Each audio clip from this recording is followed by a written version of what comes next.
ہم ان اعمال پر بیان کر رہے تھے جو جنت میں لے جانے والے ہیں۔ ان میں سے 7 اعمال پر ہم نے گفتگو کر لی تھی۔ جو حدیث میں نے آپ کے سامنے پڑھی ہے اس میں 3 اعمال کا ذکر کیا گیا ہے جو جنت میں لے جانے والے ہیں اور جنت میں گھر کی رسول اکرم صلی اللہ علیہ وسلم نے ضمانت دی ہے۔ ابو داؤد کی روایت ہے، آپ نے فرمایا انا زعیم ببیت فی ربض الجنہ لمن ترک المراء وان کان محقا۔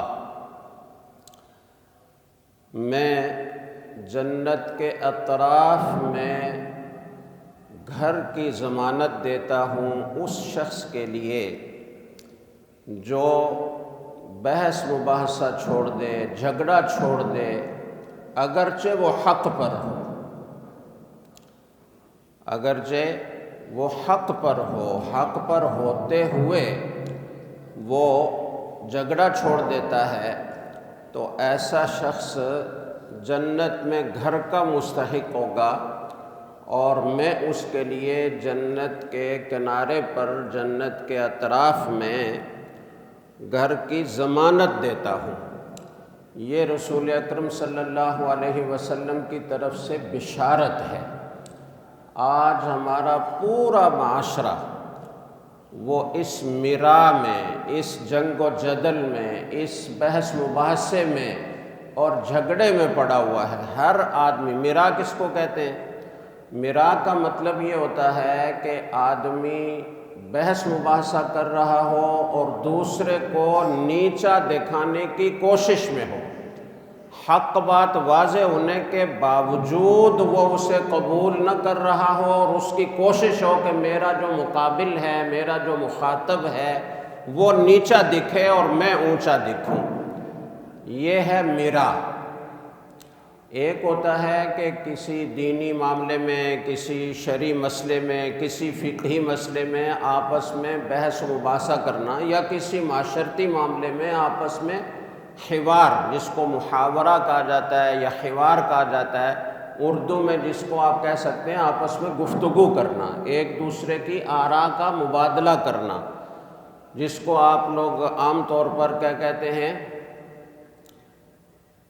عام طور پر اس کو کیا بولا جاتا ہے؟ آراء کا تبادلہ۔ تو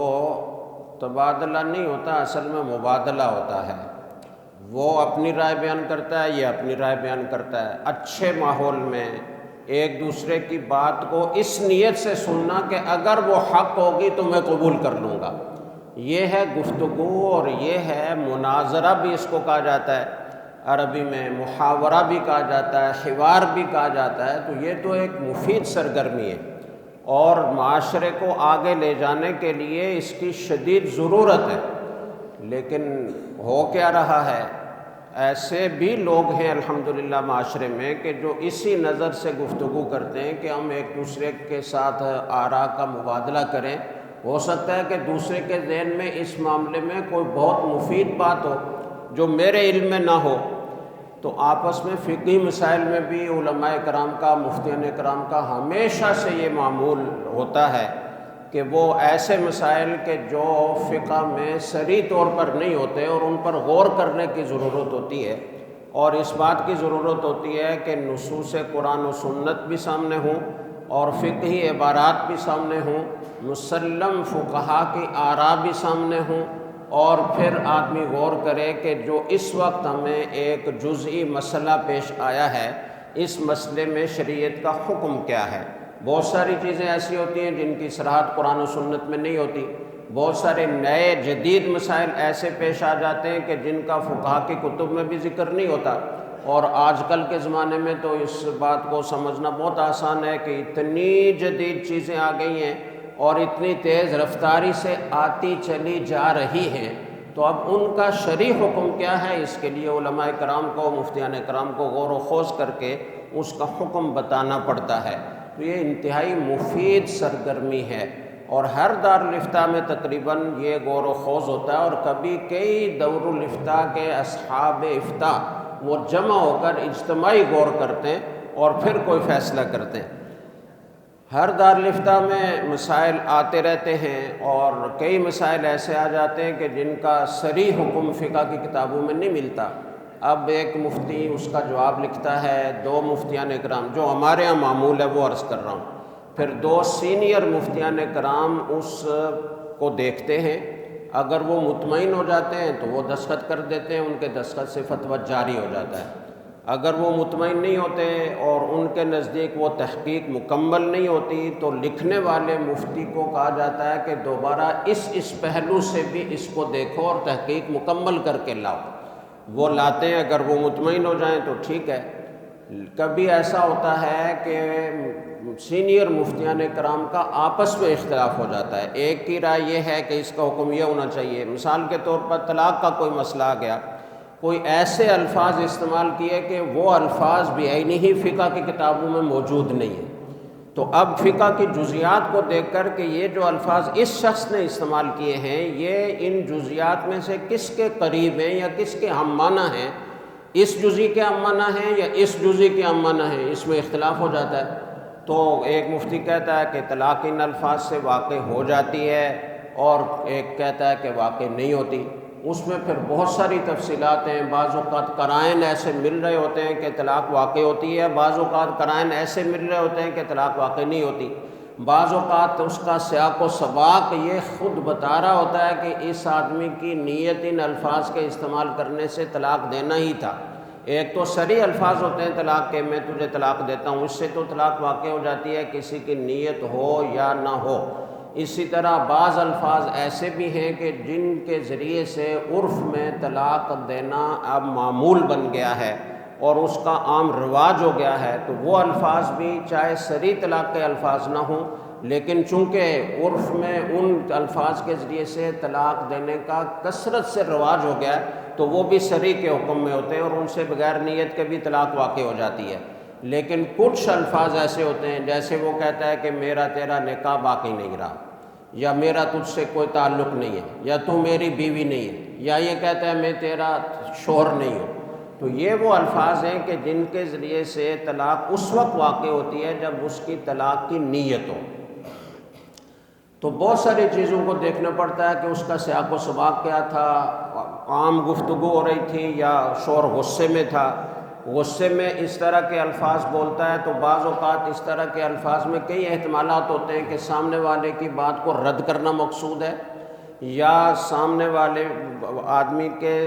کی بات کا جواب دینا مقصود ہے، تو بہت ساری چیزوں کو مد نظر رکھ کر پھر فیصلہ کرنا پڑتا ہے کہ اس سے طلاق واقع ہوئی یا نہیں ہوئی۔ تو ہر دارالفتہ میں اس طرح ہوتا ہے۔ تو اگر سینئر مفتیان کرام جن کو ہماری اصطلاح میں مصححین کہتے ہیں، جو فتوے کی تصحیح اور توثیق کرتے ہیں، دستخط کرتے ہیں، تو ان میں اگر اختلاف ہو جاتا ہے تو پھر ہم اجتماعی طور پر بیٹھ جاتے ہیں، اور جو سینئر مفتیان کرام ہوتے ہیں وہ بھی اس میں شریک ہوتے ہیں، جو مفتی لکھنے والا ہوتا ہے وہ بھی اس مجلس میں موجود ہوتا ہے، پھر اس پر بحث ہوتی ہے، عبارات کو دیکھا جاتا ہے، اس عبارت کا تقاضا کیا ہے، اس عبارت کا تقاضا کیا ہے، اس عبارت کا تقاضا کیا ہے۔ اس سے پہلے کہ ہمارے اہل افتاء اکابر اور اسلاف نے اس بارے میں کچھ لکھا ہے نہیں لکھا، لکھا ہے تو کیا لکھا ہے، اس میں بھی کبھی اختلاف ہو جاتا ہے کہ ایک مفتی نے گزشتہ زمانے میں اس سے طلاق کے وقوع کا فتویٰ دیا، دوسرے نے اس سے طلاق کے عدم وقوع کا فتویٰ دیا۔ تو اس طرح پیچیدہ فن ہے یہ فتوے کا۔ خیر، میں کہہ رہا تھا کہ اس پر بحث و مباحثہ کسی بھی شرعی مسئلے پر یا معاشرتی مسئلے پر اگر سنجیدہ مجلس ہو اور گفتگو اس نیت سے ہو کہ جو حق بات ہو وہ ہمارے سامنے آ جائے،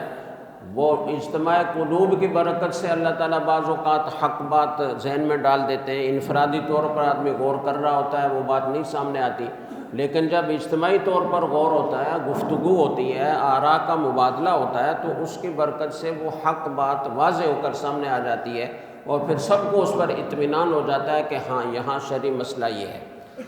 تو یہ تو بہت مفید چیز ہے، لیکن اگر نیت یہ ہو کہ میرا مخاطب چپ ہو جائے، وہ ذلیل ہو جائے، وہ رسوا ہو جائے اور میرا مرتبہ اونچا نظر آئے، یہ ہے میرا،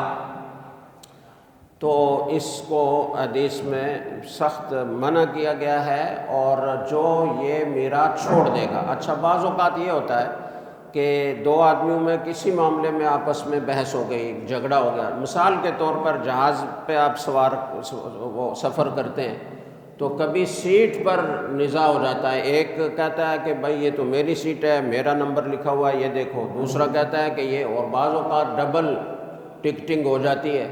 دوسرا کہتا ہے کہ یہ تو میری سیٹ ہے، تم کہاں سے آ گئے، اور آپس میں لڑ پڑتے ہیں۔ تو اب اگر اس موقع پر ایک آدمی یہ کہے کہ چلو کوئی بات نہیں، آپ تشریف رکھیں، میں دیکھ لیتا ہوں، میں عملے سے بات کرتا ہوں، مجھے وہ کہیں نہ کہیں سیٹ کر دیں گے، تو یہ جو ترک میراث ہے، یہ جو جھگڑے کو چھوڑ رہا ہے، حالانکہ ٹکٹ اس کے پاس ہے، اور جو بیٹھا ہوا ہے، جو بیٹھنا چاہتا ہے، اس کا وہ ٹکٹ نہیں ہے، اس کا نمبر بھی جدا ہے، لیکن وہ اڑ گیا کہ نہیں مجھے یہیں بیٹھنا ہے۔ تو اب یہ جس کے پاس اس سیٹ کا نمبر لکھا ہوا موجود ہے، یہ حق پر ہے، لیکن یہ بحث مباحثے سے جان چھڑا رہا ہے، جھگڑے سے جان چھڑا رہا ہے، اور کہتا ہے کوئی بات نہیں، آپ بیٹھ جائیں، کوئی مسئلہ نہیں، میں کھڑا ہو کر تو نہیں جاؤں گا نا، مجھے بھی کوئی نہ کوئی سیٹ مل جائے گی۔ اسی طرح ریل کا مسئلہ ہے، ریل میں سفر ہوتے ہوئے وہاں بھی ایک اس طرح کا ہو جاتا ہے، بس پر ہو سکتا ہے۔ تو اس طرح کے معاملات میں جب آپس میں کوئی اختلاف پیدا ہو جائے تو جو آدمی حق پر ہوتے ہوئے بھی جھگڑے کو چھوڑ دیتا ہے، اس کے لیے یہ عظیم بشارت ہے کہ اس کے لیے رسول اکرم صلی اللہ علیہ وسلم اطراف جنت میں گھر کی ضمانت دے رہے ہیں۔ تو یہ بہت اہم بات ہے، اور اس بارے میں ہمارے معاشرے میں بہت زیادہ اصلاح کی ضرورت ہے۔ آپ کسی بھی طبقے کی طرف دیکھیں تو ہر طبقے میں اسی طرح ہے کہ ہر آدمی دوسرے کو نیچا دکھانے کی کوشش میں ہے، اور اپنی رائے پر اڑا ہوا ہے، جیسے کہ یہ منزل من اللہ ہے اور دوسرے کی رائے بالکل بیکار ہے۔ دوسرے کی بعض اوقات بات ایسے بحث و مباحثے میں سننے کے لیے لوگ تیار نہیں ہوتے، بس اپنی بولی جاتے ہیں، اپنی بولی جاتے ہیں، اور دوسرے کی بات غور سے سنتے ہی نہیں ہیں۔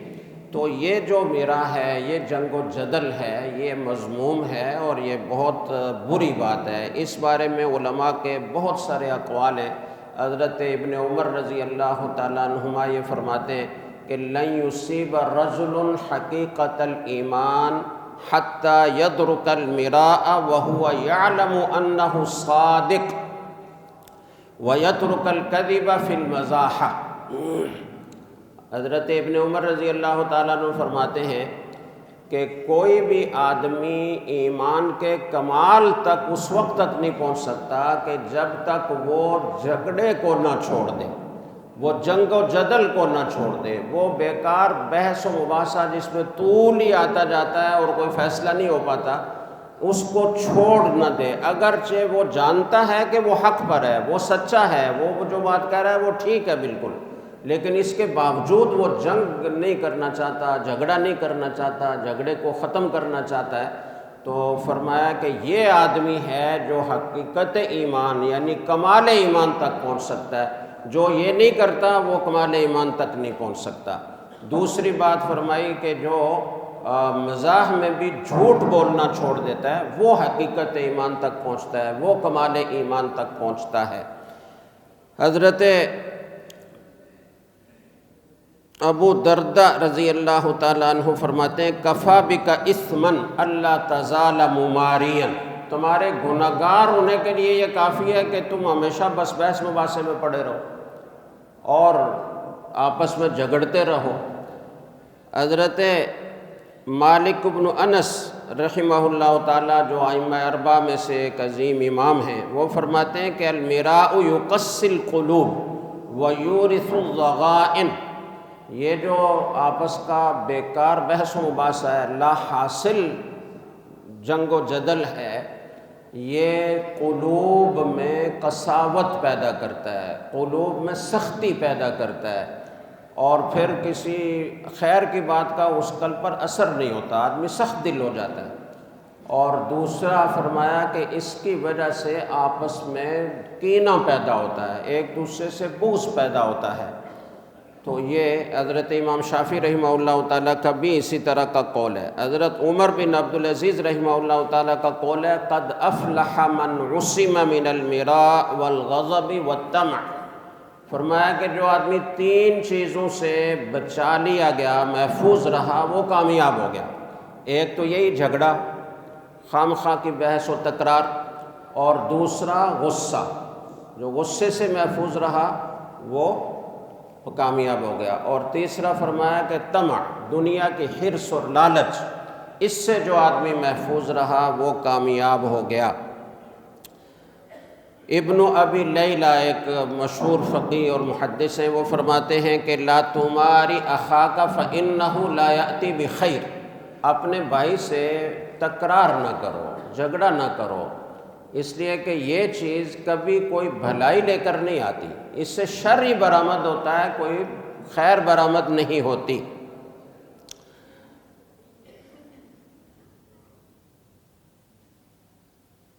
حضرت حسن بصری رحمہ اللہ تعالیٰ فرماتے ہیں کہ المؤمن یداری ولا یماری، کہ جو مومن ہوتا ہے، حقیقت میں مومن ہوتا ہے، وہ مدارات سے کام لیتا ہے، وہ دوسرے کی رعایت کرتا ہے، وہ دوسرے کا لحاظ رکھتا ہے، وہ نرمی سے گفتگو کرتا ہے، وہ دوسرے کے ساتھ حسن سلوک کا معاملہ کرتا ہے، وہ جھگڑا نہیں کرتا۔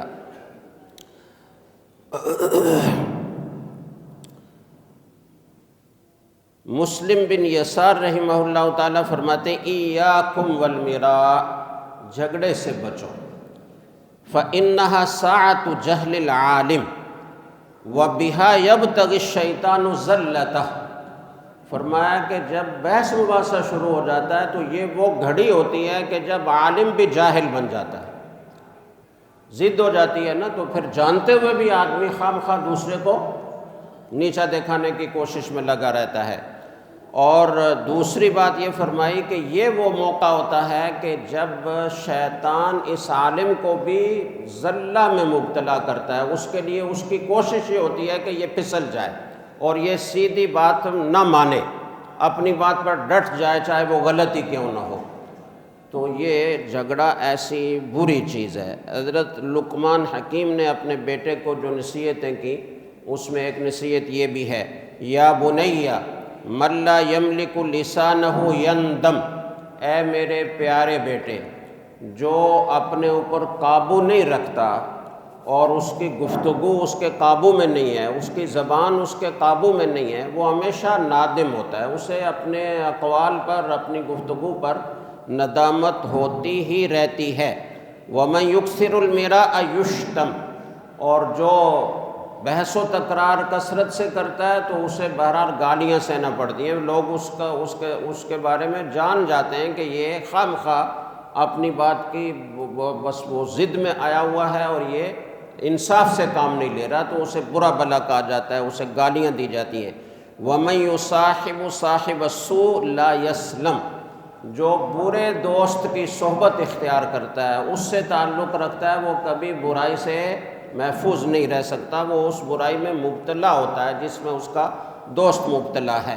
وَمَن يُصَاحِبُ الصَّالِحَ يَغْنَمْ، اور جو صالح اور نیک آدمی کی صحبت اختیار کرتا ہے، اس کے ساتھ اٹھتا بیٹھتا ہے، اس کے ساتھ تعلق رکھتا ہے، وہ ہمیشہ فائدے میں رہتا ہے۔ تو یہ ایک چیز پر میں نے تھوڑی سی گفتگو کی، جو 3 چیزیں بیان کی گئی تھیں اس حدیث میں جو میں نے آپ کے سامنے تلاوت کی تھی، کہ میں اس شخص کے لیے جنت کے اطراف میں گھر کی ضمانت دیتا ہوں، من ترک المراء، جو جھگڑا چھوڑ دیتا ہے، بحث و تکرار چھوڑ دیتا ہے، وَإِن كَانَ مُحِقًّا، اگرچہ وہ حق پر ہوتا ہے، سچا ہوتے ہوئے، حق پر ہوتے ہوئے جھگڑے سے بچتا ہے۔ وَبِبَيْتٍ فِي وَسْطِ الْجَنَّةِ لِمَنْ تَرَكَ الْكَذِبَ وَإِنْ كَانَ مَازِحًا، اور میں وسط جنت میں گھر کی ضمانت دیتا ہوں اس آدمی کے لیے جو جھوٹ کو چھوڑ دیتا ہے، اگرچہ مزاح ہی میں کیوں نہ ہو، مزاح میں بھی کبھی جھوٹ نہیں بولتا، اس کے لیے وسط جنت میں گھر کا میں ضامن ہوں۔ وَبِبَيْتٍ فِي أَعْلَى الْجَنَّةِ لِمَنْ حَسُنَ خُلُقُهُ، اور اس کے لیے میں جنت کے اعلیٰ درجے میں گھر کا ضامن ہوں جس کے اخلاق اچھے ہیں۔ تو انشاءاللہ دوسرے 2 امور پر آئندہ جمعہ کو گفتگو ہوگی۔ اللہ تعالی ہمیں عمل کی توفیق عطا فرمائے۔ وآخر دعوانا ان الحمد للہ رب العالمین۔